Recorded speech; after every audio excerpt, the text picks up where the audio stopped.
Aziz izləyicilərimiz, gözəl bir evimiz çıxıb satışa. Evimiz yerləşir Xazar rayonu Binə qəsəbəsində, Nakit küçəsi deyilən ərazidadır. Evimizin işığı suyu var, qazı işığı var.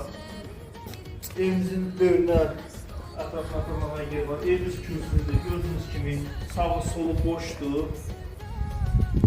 Evimiz kürsüdür, biraz izləyicilərimiz.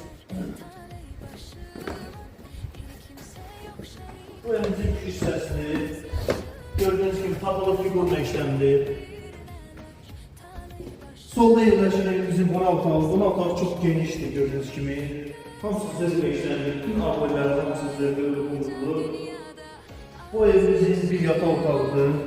Yataq otaqları hamısı genişdir. Pəncərələr də səhiyyə baxır. Bu evimizin ikinci yataq otağıdır izləyicilərimiz. Gördüğünüz kimi həqiqətən çox zırhla işlemli. Abilər, bahalı abilər budur. Bu evimizin üçüncü yataq otağıdır. Əziz izləyicilərimiz, bu da evimizin mətbəx hissəsidir. Mətbəx hissəsi də çox genişdir gördüyünüz kimi.